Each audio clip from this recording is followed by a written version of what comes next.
All right. Well, welcome to our Story Sanctum Author Talks. We're here with Joel Klepac, who is the author of the new book, Miserere Mei. Did I say that right? Sounds great. Good job. Good, good. Um, and it's a journey of self-discovery through the art of Georges Rouault. Did I say that right? uh, Not quite as good. I butchered it. All right. Why That's don't fine. you why don't you say it for us? Yeah, so Miserere Mei is pretty good. It just means have mercy on me. And Rouault's name is difficult because I've often mentioned Georges Rouault to other artists or other people who know about art, and they won't know what you're talking about. And so sometimes saying it wrong by saying Rouault, which is what it looks like, can help people figure out what it is. But and then I met the grandson of Georges Rouault and heard him say his own name. And he's French, of course, and he says Rouault.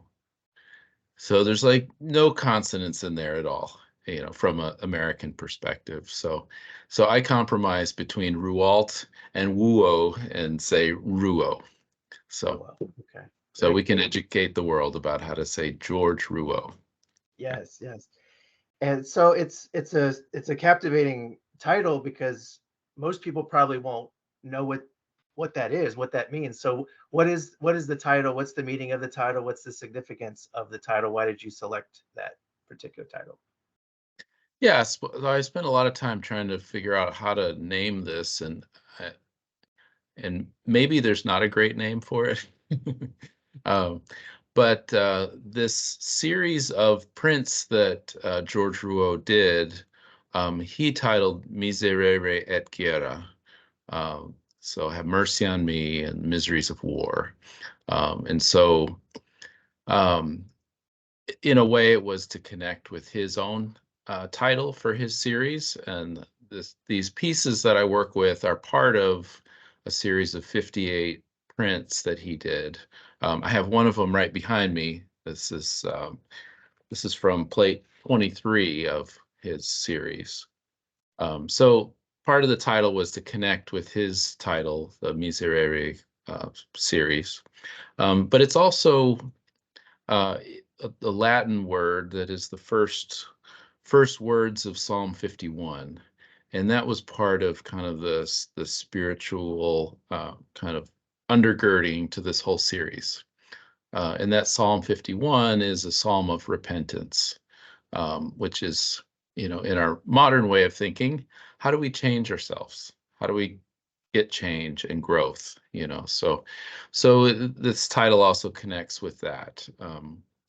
Just to say Miserere Mei, for some ears that are attuned to it, would think Psalm 51. You're starting to talk about Psalm 51. And so I kind of liked the obscurity of it too, because I want this book also to really appeal to people who don't necessarily see themselves as Christian or religious, particularly. And so by making the title a little bit more obscure, I could kind of define a little bit more what I mean by that.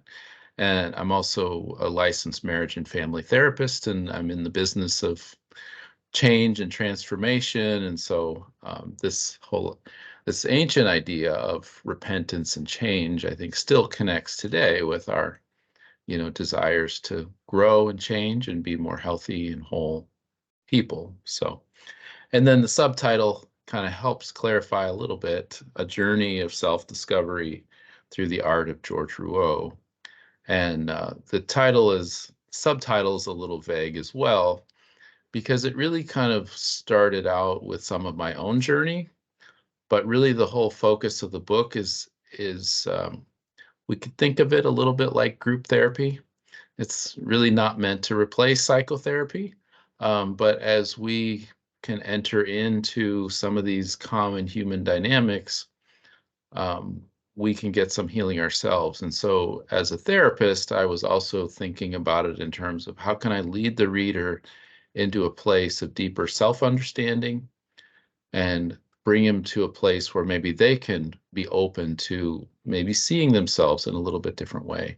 So it is my own journey, but it also is kind of tipping the hat to, I want this book to be a journey for the reader as well. And I really believe that it can be that. Yeah, well, it is quite an accomplishment what you've done. It's a substantial book. I mean, it's thick, but it's Mhm. also, you bring a lot into this book. You're an artist, so there's an aesthetic kind of appeal to an artistic sense of it. You're a therapist, so there's definitely that introspection, the healing part of it. Spiritual seeker, you know, humanitarian, all of these things that you bring into this book. And so it's quite a vision that you have for it. You know, as you hold this book in your hand, did you accomplish what you set out to do, or do you feel like you were able to get it how you wanted to get it? And are you, you know, are you happy with the finished product? Yeah, for a long time, I was not really sure that I could publish this or could afford to publish it in a way that would really kind of honor the work, just getting artists' rights and paying for digital images and those kind of things. So really, Sandra Bowden and the Bowden exhibitions, and there's a little ad for her work and her traveling exhibitions. She has several. I think she has 3 different shows of paintings and prints that people can rent for a period of time to show in whatever gallery spaces they have. She graciously donated the use of the images. And so that really made the whole book doable, but also made it so that I could do it in a way that I really believed in. Um, I'm really excited that one of the things that I learned was that Rouault didn't originally have any titles for these. He just had plate numbers for them. And the early publishers of this whole series put those, he had interspersed poems in between the plates. And so some of the early publishers put those poetic lines underneath the plates, whereas they weren't actually intended to be titles per se. It was sort of this back and forth call and response of image and poem, kind of like you might experience in a liturgical setting. Um, so I really wanted to honor that in this book. And so partly what I did is we made it so there's a blank page, there's the image, and then it says the plate number, and there's no text.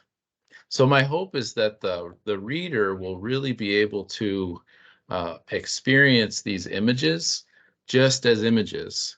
And as an artist, like that just makes me super happy.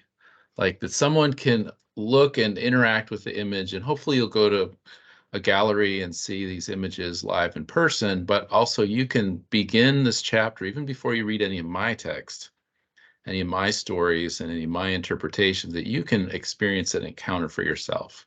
And as an artist, I think that's pretty lovely. And to be able to do the book in this way just makes me really happy. It made the book longer, but to have that real silent contemplative space with just the image, I think is was sort of a dream come true for me to be able to do it that way. Um, so yeah, I'm super excited. And then this cover image is from the Cleveland Art Museum. And there's a story in the introduction about me trying to see this painting in the Cleveland Art Museum. And it's a huge painting. I mean, it's, I don't know, probably 3 foot by 4 foot. It's hard to, I mean, his head is like life-size head. I mean, it's like encountering a full-bodied image. It's it's even bigger than real life. But I tell that story in the book about encountering this image, and I'm from the Cleveland area, and that image was one of those things that when I was living in Romania at the time, encountering a lot of suffering and death and abuse happening to children and trying to respond to those things and be helpful in those settings. Coming back, and I was able to sit in front of this painting in a office cubicle in the Cleveland Art Museum with the gracious staff there, and just to feel this sense of this divine presence in suffering, that, of all the different issues that religious people may have, or different interpretations of Christianity, like for me, this was a profound experience of whatever we mean about God. This image, and I believe what Rouault brings us into, is that this is divine presence with suffering. And for me, bringing in all those experiences of seeing the suffering of poor, of kids living on the street and those kind of things, this image just brought me a lot of hope, and the sense that there is a way to see that is can see the beauty and see with compassion everybody and everything. So this image being on the cover means a whole lot to me. Every time I see the book, I can see that image, and it has deep meaning for me. So also grateful to the Cleveland Art Museum for allowing me to pay them for the rights to use that image, and also the Artist Rights Society as well. So I love that story that you told in the introduction and just told now. And part of it was it wasn't on display, and you thought you wouldn't get a chance to see it. And then, but when you talked to the staff, they ended up taking you back to get a full, like a private, basically a private opportunity to see all these works up close. I mean, yeah. what an incredible experience that was. Well, and not only did they bring the painting on a cart, and I'm sure they don't want everybody to do this. I did tell them, I'm living in Romania. I'm only here for another week. Is there any way that I can see this painting? And of course, people that work at a museum, their hearts go out to anybody who cares enough about painting to make a request like that. So, but after I spent some time with this painting, sitting on a folding chair in front of it on a cart, then they took me back to the print studio and gave me some gloves, and they brought out all the prints of Rouault that they had. They just kept going in the back and finding more prints and bringing them out and putting them on the table, and then at the end they brought out on a cart this huge box. And opened the box, and they had given me gloves, and they were like, be careful. This was the entire Miserere series in the box, 58 prints, and they're large prints. I mean, you can see one of them behind me. And I was able to flip through the whole series 1 through 58 by myself in this quiet print room. And I experienced that series in a different way by doing that than I had seen, a collection of 20 of them in a show before, and had seen a lot of images, but to just kind of go from start to finish in this whole series, it really took me on a journey in that time, just in that print studio. So really grateful to Cleveland Art Museum. Yeah, and then through this book, you're allowing other people to have that same experience, to sit with these images and see what happens. See what Rouault brings up and stirs up in each of us. And I love how you're talking about, the hope. And what's so unique about this book is that you don't shy away from the hard stuff of life, the dark places of the world, suffering. You talk about that very openly, and we'll get to some of that a little bit later. But you find the hope, and through art, through Rouault, through this introspection that you lead us to, you really guide us through. We're able to locate those places of hope and healing, even in the dark places. And I think that's one of the real gifts of this book, is like it shows us the light and the dark, and often they're together. And you talk about Rouault and kind of the moment that you had with those images. I'm wondering, like, where did your connection with him as an artist begin, and what is it about him and his work that really connects with you and may be relevant particularly relevant for the time that we're in now. Mm-hmm. Yeah, I first got to know about Rouault when I was in college and I was studying painting. And one of my painting professors tipped me off to Rouault. And at that point in my life, I was really struggling. I was, very much evangelical Christian at the time. And, it was really a problem for me. Like, how can you be an artist and actually be a Christian? And that's not something I've ever seen before. So early on, it was important to me that it seemed like Rouault had this real genuine faith and that he was able to work it out in a deep way through the medium of painting without just sort of preaching at the audience. And there was a story that he actually delayed making any kind of religious images for 7 years or something after he came to faith as an adult, because he didn't want to sort of use religious themes for his own artistic ends to make himself look good or something. He wanted it to be authentic and deep and genuine. So that all felt, for me, it allowed me to think about being an artist myself, and that it didn't have to be a separate thing from life and painting. You could be a fine art painter and a person of faith. You didn't have to just sort of proselytize through your images or your work. Um, so my love for him has kind of evolved over time, and some of those early things aren't as important to me as they are now. I still am a person of faith, and but now, I've been a licensed marriage and family therapist for since 2012, so 11 years, something like that, and just walking with people through trauma and healing and those kind of things. I had a break, and I was just wanting to just appreciate Rouault's work in a little bit deeper way. And so I just went to a couple of his images that I enjoyed a lot, and I just approached it kind of in a way that I might approach something that a client is working with.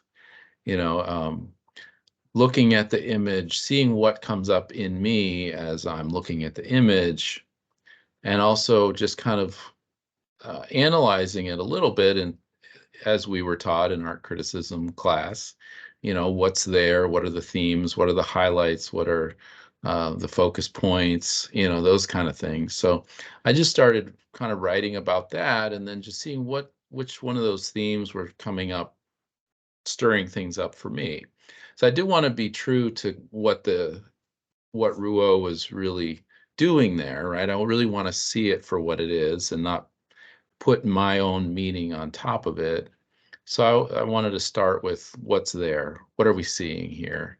And maybe look up some historical references that might be there.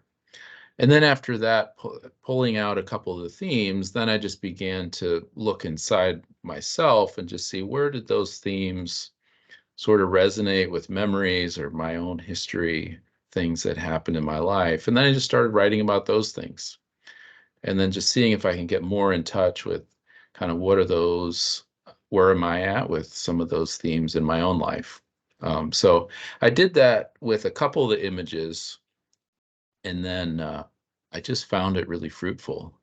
It just felt like Rouault's work was so neatly fitting with especially an internal family systems model of therapy, which really just sort of sees that we all have different parts of ourselves, and it's a very normal thing. But we have, like when I wake up in the morning, there's a part of me that wants to get out of bed and is anxious about what would happen if I don't. And there's another very real part that would really like to sleep some more. Right? So we have all these different parts of us that help manage our lives, and they help us do things. And so looking at his work through that lens, all of a sudden I started to see, like, wow, especially this Miserere series, really touches on some of these parts that I have that help manage my life. There's maybe maybe some defensive parts. They want to defend against attack or whatever. And then sometimes I have parts that want to just maybe attack somebody else who's attacking me, right? So there's these different parts that come up, and his work just so nicely fits into that model. If we can just sort of relax a little bit and just see, like, how do I connect with these different themes? And I really believe that this is why art is powerful, in a sense, right? It that no matter what kind of art, even if it's not representational art, like, what is it stirring up in me as I'm looking at it, right? And as I understand it deeper, as I spend time with it, so um and to me, like, as an artist, what more would I want from a viewer than for them to find themselves in the painting? Not necessarily to put themselves, not to decide what the painting is themselves, but to resonate with it, to connect with it deeply, to find those common human pieces that we all share in. And this is a similar thing that happens in group therapy settings. Like, one person is working with, say, their inner critic and trying to understand their inner critic in a deeper way. All of a sudden, the 10 other people in the group, even though they haven't maybe spoken, they're also getting in touch with their own inner critic and how that person's experience is like them, like their experience, or not quite like their experience. So you have this, it feels like, in a way, it's a more modern way to look at it. But I think Rouault, in some ways, was inviting us into this group therapy. And, he was looking at it from a spiritual lens, from a, how do we grow? How do we repent? How do we become more loving, caring, and kind? How do we see the poor and the orphan and the widow, the refugee, in a way that is full of compassion and care and empathy, and seeing ourselves in those that we don't like, And so you were asking about how does it connect with modern day. I think these themes are universal. Um, he deals with refugees. He deals with suffering. He deals with being condemned, and he's using some of the passion images from the Christian story. But I think anybody from any religion can connect with those parts of you that feel hurt, that feel condemned, even if not in the most same extreme or same level. We can all, if somebody says a harsh word to me, I can feel condemned, I can feel hurt, right? And so we can connect with that and bring some growth and healing around that. Likewise, when I'm maybe feeling cornered, I could hurt or condemn someone else in some way or another. I might not use the I don't think of myself as condemning someone, but you know, I can roll my eyes and my wife can hear it from the other room. Right? So even subtle things like that, like this, I think Rouault can kind of help us do that. And one of the things I think it can do is help us to become a little bit more open. If we can empathize with ourselves in those times when we are feeling condemned and sit with that a little bit, sometimes that'll allow us some more space, some openness to be able to maybe see that sometimes I may condemn other people. I may hurt other people. So yeah, in this book I go through the first 33 images of the 58, and they're set up so you can read them one at a time and kind of spend time with them. And there are also, at the end of each chapter, I've created guided meditations based on the internal family systems model that I've been talking about. And for those that feel more comfortable with that, feel safe doing that, it's a more intense experience. But if you're up for it and feel comfortable and safe doing it, I have a bunch of disclaimers in there. I also have some audio versions of it that are available, and there's a QR code and a tiny URL so that you can get to those on your phone or whatever, to actually just close your eyes and go inside and pause the meditations as you're doing some of your own work. And again, I will say it's not meant to replace psychotherapy. And if you ever feel a little bit triggered or overwhelmed, I encourage you to just stop and do it at a level that feels good for you. And I describe in the book, you can read it with at least 3 different levels of intensity. One would be just read the text, and skip the guided meditations and just see what comes up for you. Spend time with the images. You can also just journal and use the written guided meditations, and that tends to be a little bit less emotionally intense and a little more in control. But if you feel like you're ready to go a little deeper, maybe you've already worked with an internal family systems therapist or another therapist, you're a practitioner, you've done some of this kind of work, go ahead and use the audio meditations, close your eyes, pause it, really take time with it. So. Yeah, I think it's great what you're inviting people into, and I have so many things I want to say to piggyback off what you said. I think one, just Rouault had a Catholic spirituality, and you don't shy away from that in the book, but you also kind of show how it's very inclusive, and the book is inclusive to those that hold different views.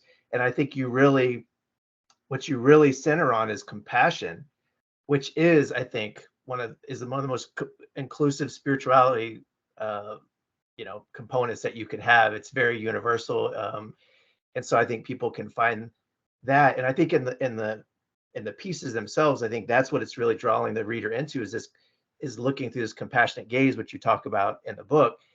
And so I think that's very powerful, to use that compassionate gaze on these images, to let them speak to us, to look inside and have compassion to our own parts and to the dark places in ourselves, looking out to the people in society who are condemned and marginalized, and looking compassion with them. I mean, I think, and somewhere in there is that healing is happening when we are able to really get in touch with that compassion. I mean, it's very profound. And I think the fact that this is not a book you want to read fast. It's not just something you want to blow through, right? It's something you really want to sit with. And I love that you have images, you have visual, representations, you have audio, so you're coming at it like multi-sensory. And I guess, could you speak a little bit about just like why is that important to you to have it kind of more experiential, and what kind of experience are you really hoping that readers have as they're kind of coming at it from so many different places? Yeah. Well, I would just say, like, there are some memoir kind of elements to this, but it's not really written as a memoir. So really all the stories that I tell are really in service of kind of stirring up in the reader some of those themes.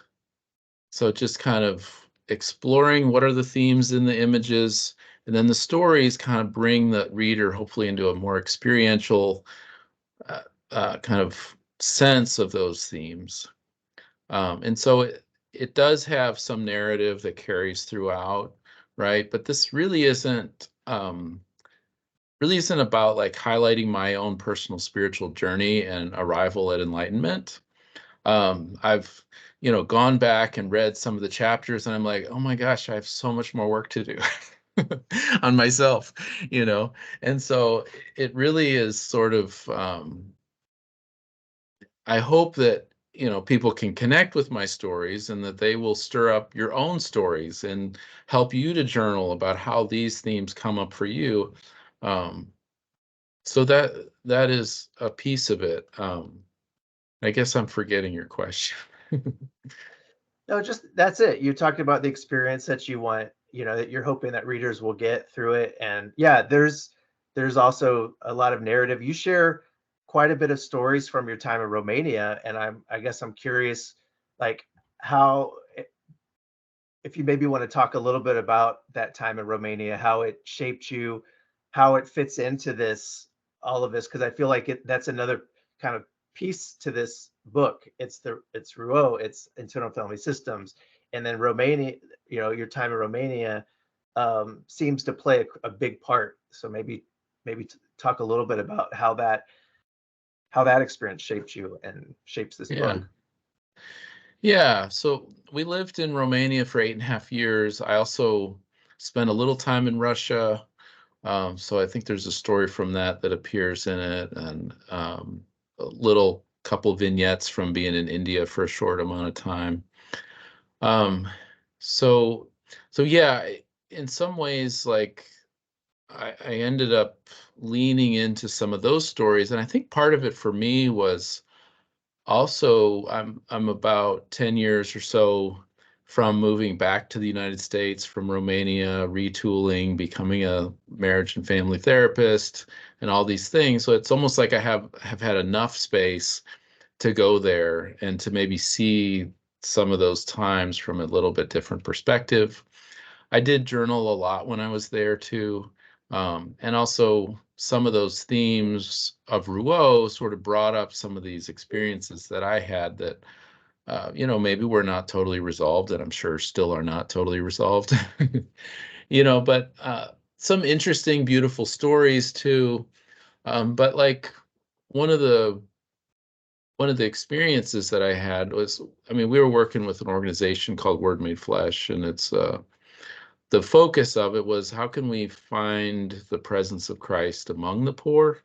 It wasn't so much this idea of that we're going to bring God's love to the poor, but God's already there. So how can we encounter that? And so that perspective, I think, already was helpful. But I had some experiences there that were really powerful. One of the stories that carries through is that we had a miscarriage at some point during our time there, actually early on. I mean, I think we'd been there a year and a half or something like that. So some of the book really is about my own journey through grief there. And in some ways that also helped me connect with some of the suffering and grief of these kids. And there's not really a comparison between the two. Um, but it allowed me to enter into their lives in a little bit different way. But there was a time when I tell this story in the book, but just that there was a couple boys when we got pregnant. They said, let's bet on whether you're going to have a boy or a girl. And I was like, sure, whatever. And these are boys that are living on the street behind some storefronts, and we'd go visit them and we'd play soccer with them, and we saw them pretty regularly. And so, it just seemed like a silly thing. And they bet that we would have a boy, and so that left me with the girls' side of the bet. So after the miscarriage, after a week or two, we came back and saw them, and we told them about it, and they were, sorry for us. And then one of them said, well, was it a boy or a girl? And I said, it was a boy, we could tell. And he said, well, you owe me a pizza. And so there was just a while later, we met and shared a pizza together with this one boy and a couple of his friends. And there was something just so powerful about these boys being able to sit in that room, in that grief with me in a way that nobody else had. And so it was almost like just this beautiful, really heart-wrenching kind of place that these boys were able to bring me there to connect me with parts of myself that I had shoved away and really struggled to really acknowledge and to really grieve. But they, you know, through this simple, silly bet, were able to help me connect with myself in a way that I had not been able to. So I'm even, I mean, I feel the power of that even talking about it. And Yeah. so part of this, part of those narratives from Romania are some stories like that. That story is in the book. But just how much encountering the presence of God within poor and marginalized people also is transforming, and it's not about sort of using them, but that there's something beautiful about that, something that even in our most broken states, we still carry this compassion and this care, this really divine life that we can offer one another, just like these boys were able to offer that compassion and care to me. Here I'm supposed to be the one helping them, and they are like deeply helping me. Uh, so That's very powerful. And it's that mutuality that you don't always see with helpers, right? The helpers, it's almost like maybe another part that we can have, the helper part that keeps us from being vulnerable with other people and keeps us from experiencing the compassion that we want to show to others, but sometimes have a hard time experiencing ourselves. And I love that mutuality, and that everybody can get the compassion. Everybody can feel that. Everybody's included. Everybody's part of the community, and kind of breaks down those hierarchies that we have sometimes in society. mhm. Um, Yeah, and my hope is that people would get an experience and not a sermon. I don't know if I totally succeeded all the time through that, but that's at least my desire. Yeah. one of the things that's, I think, is vulnerable. I really appreciate the vulnerability that you share in the book, and just knowing you, I know you don't shy away from the vulnerable stuff. And I think another thing that kind of speaks to your story and your experience is that your time in Romania, your spirituality also shifted pretty dramatically by you let yourself be changed by the people that you're around, in a way, instead of trying to impose your own viewpoints and way onto other people. uh, it shaped you and changed you in a lot of ways. And you talk about your Eastern Orthodox faith, and I'm wondering if you want to share anything about that, and kind of how that um, you know it seems like it was a very uh, big change, shift in your story, and wondering if that's something you want to share. Yeah. Yeah, always hesitant to some degree to talk too much about it, just because I don't want people to be turned off. But I don't. I feel like there's still a thread, even from my early faith till now. Um, and I think, part of that thread is that valuing and centering compassion. Like, I come from a family where my parents adopted 3 kids, and there was this sense of, like, this is what we do, this is what we're about, is that we care for people, and this is an appropriate expression of faith. And I think of all the other, like, baggage that can come along with faith, like, to me, that's the essence of it. And I think we can connect with any sincere person from any other religion or non-religion. Sometimes atheists are atheists for very loving reasons. Right. So, um, yeah, my my journey to orthodoxy started when I was in college and studying fine art painting, and just found this beautiful theology of aesthetics, that there is this understanding in Orthodox theology that God is intimately commingled without confusion. And so it was an earlier Platonic way of understanding the world, that somehow I can recognize that the energies of God are within a tree without worshiping a tree.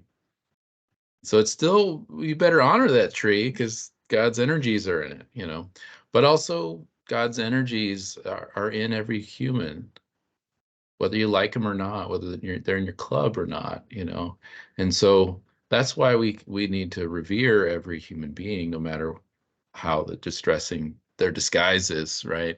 And I believe that's something that George Rouault did. And so as an artist, the way he looked at people, the way he looked at the world was he saw this sacred, radiant essence inside of them.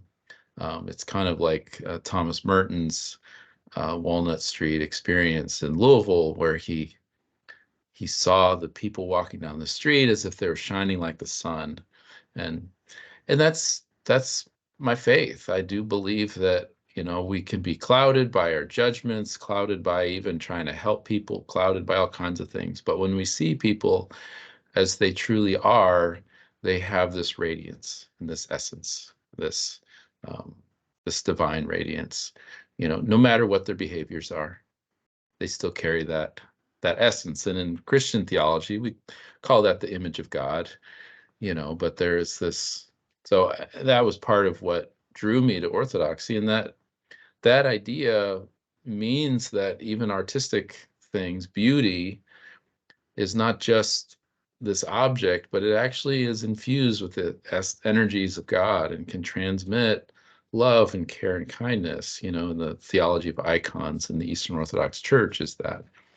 But also, Saint Basil started whole cities for the poor because the images of God is in the poor. So we need to respond to the poor, the orphan, and the widow. You know, David Bentley Hart talks about how the measure of Christianity is really about how we treat the poor, the orphan, and the widow. There is no other measure, right? And you can figure out what your politics need to be based on that. But this is the only measure of Christianity. How are we treating the poor, the orphan, the widow, the outcast? And Rouault leads us into this place where we're looking at the poor, the outcast. We're looking at the condemned, the person that is there before the judge and the lawyer. And we're looking at some of the ironies, of those things. So yeah, I mean, my Orthodox faith is it's really deep, and it's really an important part of how I see everything. And there's certain figures like Gregory of Nyssa, Saint Isaac the Syrian. Saint Isaac the Syrian talked about how if we, if as we're purified, what happens is there's this, what's left after the passions are pulled apart, or passions are neutralized, or brought into balance. What's left is not nothing, but it's actually luminous love. That's his term. And it's actually luminous love for all humanity. And all these saints would say that I am the worst sinner on the earth. And so there was this sense of this luminous love for all the world, and there's no judgment for anybody else because I'm the least. So there's this beautiful thing, and I believe that Rouault kind of saw people with this luminous love. That he saw the beauty and the dignity of all people, and so I think that translates into some of his work in terms of light and darks, and all those darks that he uses in his images really allow this radiance of light as well. You see the light because the darkness is kind of pushing it out. So Hmm. this is the image of a convict. Okay, so all the darks really are about illuminating the light that's within this condemned figure, and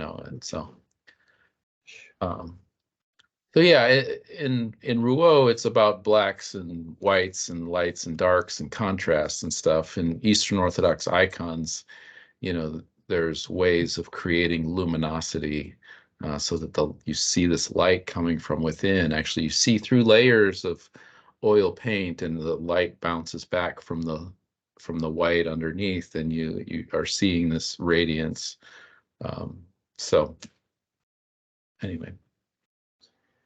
Well, thank you for sharing. I think it's so, what you just shared is just so beautiful, and I think it's undergirding all the things that you're inviting the reader into in the book. And so I think it was really great to hear that, how you see it, how you view it. And that's at Story Sanctum, we're not pushing one perspective or one religious way of looking at things, but we're really inviting people into each other's lenses, to see through different lenses, to see the world through uh, different ways of looking at the world, really, and through each other's stories, through each other's experiences. And so I think seeing through your lens, it's beautiful, it's light, it's love, it's compassion. And I think that a lot of people, looking through that lens, you can see a lot of humanity and a lot of the humanity of others in that. And it's really, really beautiful. So thank you for sharing that.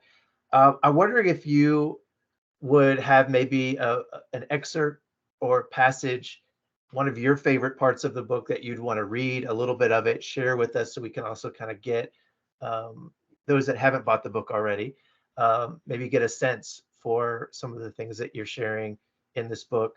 I think you've shared a lot of things.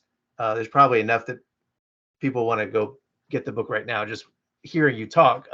We've been friends for a long time, for over 20 years, and you've always been someone that I admire. And you live with integrity, and you're a thinker, and so I really respect you. I know a lot of people feel the same way about you, and as soon as we hear that you got a book, we went out and got it. Um, but for those that maybe don't know you, and some of these things might be new, maybe just reading a part of it, just to give a taste for what this book's about. Okay. Yeah, I can do that. I would like to say too that, in the back of my mind, as I was writing it too, I kind of think about all these people that I know that are social justice warriors, that they're passionate and out there in the trenches, whether it's in the United States or overseas or wherever they are, and of every different political spectrum too. And so I do have kind of an eye for that too, and sort of some of the chapters kind of get at this idea of like, how can you both honor your own needs as well as care for the poor, and so even in this book, I really wanted to kind of balance that. It's not really about guilt tripping you into uh, selling everything and going and living among the poor. If you want to do that, great, but it's not really about guilt tripping you.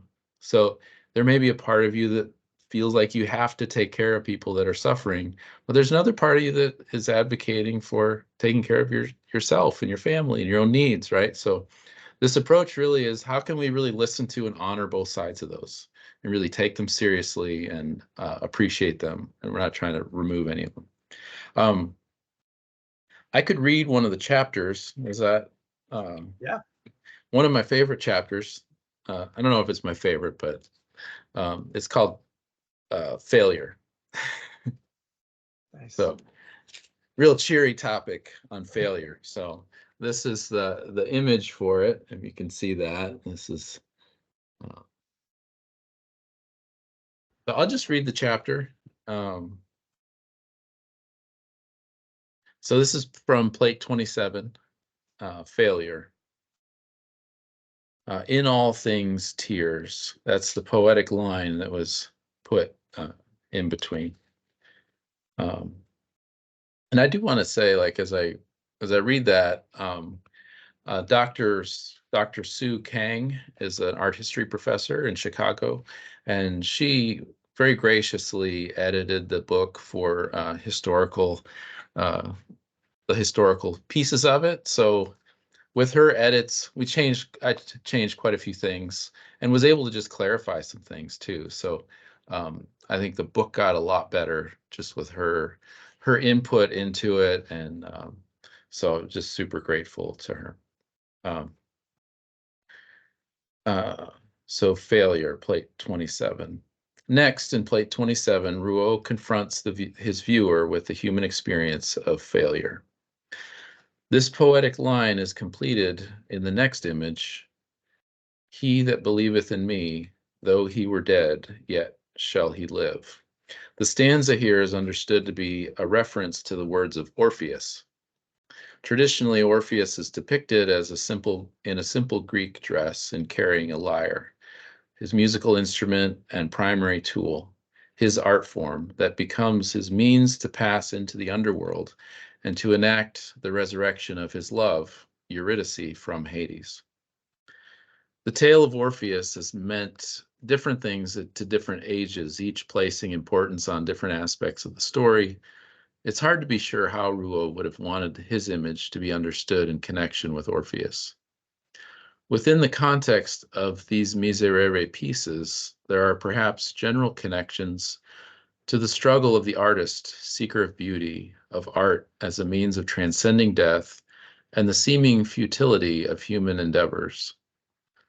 In the light of the next image, plate 28, one would be inclined to see Christian theological interpretations of the themes of resurrection from Hades in this Orpheus story.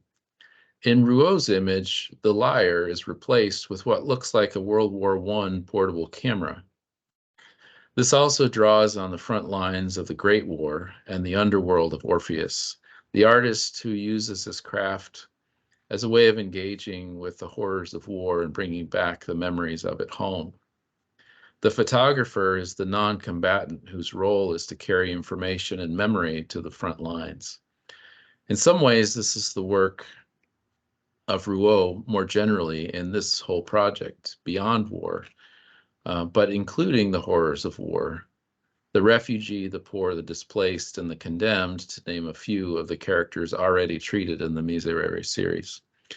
While Rouault's offering of a litany of suffering beings here in the Miserere series, perhaps he now includes the artist, the struggle to see beauty, to capture its elusive appearances, and to suffer and work with little reassurance that the work will matter in the end. Will all the singing for Hades and his cohorts amount to anything? Will love and joy ever be restored? Will a vision of the essences of things be enough to conquer darkness, fear, thirst, and terror? Or Dostoevsky's question, can beauty really save the world? Or is it an artist's delusion? The Orpheus story's image of death and resurrection, of entering hell and bringing out the beloved, has been interpreted by Christian theologians in light of the Passion narrative.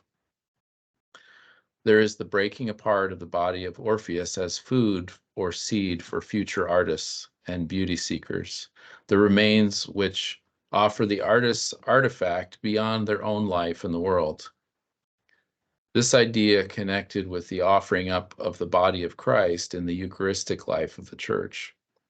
Lastly, the story of Orpheus is also about the tragedy of doubt, holding the hope that his love is just behind him, gaining life from the dead. He breaks the contract with Hades by doubting and turning around, losing Eurydice forever. In plate 32, after a depiction of the crucifixion, in the context of the risen Christ, Rouault gives us an image of Christ entering the doubts of Thomas, who is more entitled to doubt hope and resurrection than the war photographer who has documented up close the death and destruction, fields of blood, barbed wire, trenches, and dismemberment. The human wrestling with doubt told through Orpheus connects it with not just Rouault's historical context, but also common human struggle through the ages. And perhaps the story of Orpheus and the artistic pursuit is a story of human failure and limitation. So I'm gonna skip ahead just a little bit. So kind of that's an example of kind of going into the piece for itself.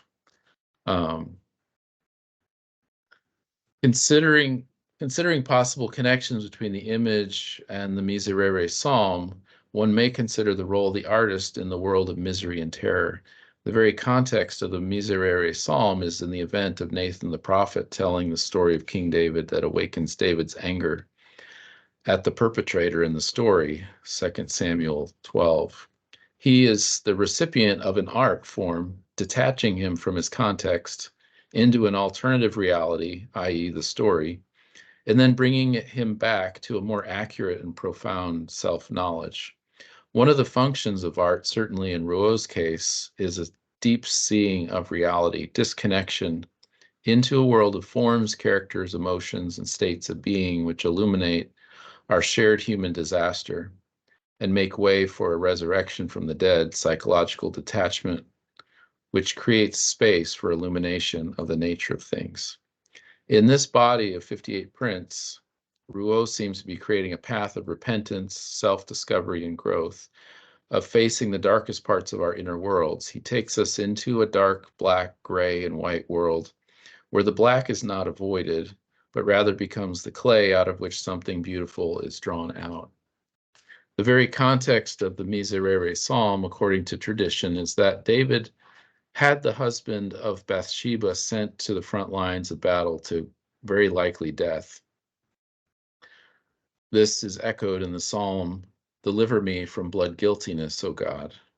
David, feeling his complicity in murdering a man through the mechanisms of his power, recognizes himself as guilty of the highest offense, the shedding of blood, the destruction of one bearing the image of God. David, in this psalm, dares to ask God for deliverance from the just punishment for his action, expecting and hoping that God may take him up on the idea. David fails to love and protect his people and instead is the perpetrator of injustice and violence. He is slammed in the face with his human failures and offers that honesty in the psalm. This revelation of his guilt comes through a form of art.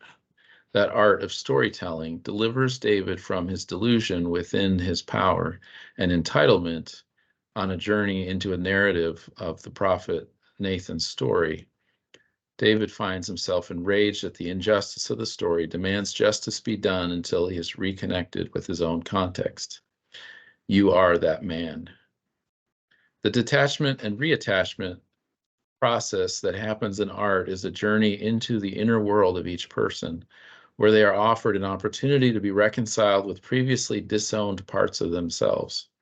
Art offers that possibility of increased wholeness, integrity, and peace through this process and does religious liturgical and narrative life at its best. Romania, 2005. For nearly 2 hours we talked, I on the couch and Bob on the chair. I don't remember much of what we said, but after a week in our community home for boys wanting to come off the street, he was done. The sense of my failure rolled in the back door of my mind like ashes when the chimney gets cleaned. He was saying gently, I can't. And now I realize that he was hanging out and talking, not considering actually staying, but only trying to let us know that it wasn't because of us. He just saw that he couldn't live without sex, without control, without being the boss, without drugs and more freedom. In other words, it did not seem safe to trust. He agreed to stay and have pancakes before leaving. And by then we were laughing and joking, and I was pouring and frying pancakes on an old blue frying pan when a column of fire appeared, something like the old Bible story books, pillars of fire, straight up from a 14-inch pan in a perfect vertical chute, as if a fountain of fire was unbottled from the pan, pouring into the ceiling. It was a perfect cylinder of fire 14 inches around from bottom to top. It would have seemed beautiful if it weren't so terrifying. Pulling the pan away from the stove, the column of flames disappeared as suddenly as they had come. Then we laughed and awed at our possible fate, a burned down house or singed eyelashes. It was a phantom beyond our powers to fix. A little later, Bob walked out as he said he must. I was confronted with my own human frailty and impotence at once. I was feeling powerless to help this young man, his experience of the awful hopelessness of life on the streets, trapped in drug habits and dangerous coping. But then this strange perspective came into that moment, this fire out of control for a moment. the reminder that we are all alive and we were together in this thing that even if Bob didn't work our program, maybe my perceived human failure isn't such a big deal. I was reminded of Mother Teresa and the Sisters of Charity and how their measure of success is to honor the dignity of each person that they came across. Though certainly we should work to help all those we can, success is recognizing and honoring the divine image in one another. Part of me dreamed that if only I could fix Bob, I would not have to face the hopelessness in myself. I could ride on, healing others, and prove to myself that all was not lost. Why does failure matter? It may be that it is our hope that if I succeed, people will love me, and want to be part of my life. If only I have some amazing success stories, people will have to see me, hear me, care about what I say, and I will feel that I matter. What this strategy misses is that nothing you can succeed or fail at will make you matter any more or less than you do already. In that moment of life and death around the column of fire, we're stripped bare to our naked humanity, beings that exist together, all of the building, renovating, saving street kid strategies could have gone up in flames in that hour. What remains after our failure is what was always there to begin with, the meeting of persons bearing the fire of the divine image. With In All Things Tears title, Rouault seems to be systemically unmasking all the societal and personal strategies for success, power, attainment, and self-righteousness. We are laid bare in the repentance process Rouault takes us through. Like King David, the psalmist's brokenness, we have nothing left to show for our work. We may go to hell and back, and in the end, doubt, fail, find ourselves hollow and cheated by the promises of projects that were supposed to guarantee our importance. Our strategies that we thought would guarantee relationships or eternal favor from a God who is ever so grateful to us for our efforts born of guilt and obligation. It is as if Rouault, with King David, sees that we really bring nothing to God. There's no power to coerce divine favor. The only thing to bring is a, quote, broken and contrite heart. That's from the Miserere Psalm, Psalm 51, verse 17. Failure, human failure, is okay. In fact, it is perhaps the most acceptable part of us. Failure functions to strip away the false messiahs of control, regularity, power, competence, continual intensity, hypervigilance, and any other human project to guarantee our importance. Failure illuminates our essential worth, our unchangeable value, the light of the divine image that illuminates all of Rouault's figures. So then that's followed by a guided meditation that you can either read or listen to that kind of brings in, that offers you a way to connect with your own experience of failure, your own experience of trying to find importance or mattering or those kind of things. So. Have you been reading my journal, Joel? Yeah. For the record, I haven't. Yeah, I think you're onto something there. Very human and at the heart of so many of our stories, and so I can connect with that. I know a lot of other people could connect with that too. Thank you for sharing that. Thank you for this book, and for taking the time to share more about it. Any final words that you want to share about just anything that you haven't said that you wanted to say, or any last thoughts you want to leave us with? Yeah, I've had some really nice feedback already about people that are reading the book each morning and sending me a little feedback and really connecting with it and finding it really resonating with them and being helpful. So I'm really appreciating hearing back those things, because you never know when you put something out whether it will really land the way you hope it will. I just have tons of gratitude for all the different people who kind of encouraged me along the way in this project. Shawn, you're one of those people. But the people that helped me edit the book, that, painstakingly, they had a lot of edits to do with my writing. So really appreciate that. All those people that kind of cheerleaded me on, and especially some of those people that read early versions of it and could see past all the grammatical mistakes and stuff to see something there worth working on. And so I have a lot of gratitude for it getting completed. It's been about 3.5 years of putting it together, and so I guess yeah, that's my final word. It's just lots of gratitude. I mean, even for Sandra Bowden and the images, and a friend Keith Barker, who helped digitize some of the slides for the images. Just yeah, it's been really gratifying to just see how many people showed up and really have believed in it and believed in me. And yeah. Well, thank you, and I do want to give a shout out to you're in your art studio right now as well, Yeah. and you are an artist, and I know you share a couple of your own art, your images, paintings in the book. I think there might be one or two in there, and so you have a website that people can, if they're interested in finding out more about your writing, about your art, they can go to that. And do you want to give the address? Yeah, it's just joelklepac.com. Yeah, and that's where the meditations are housed as well. The QR code will take you there as well.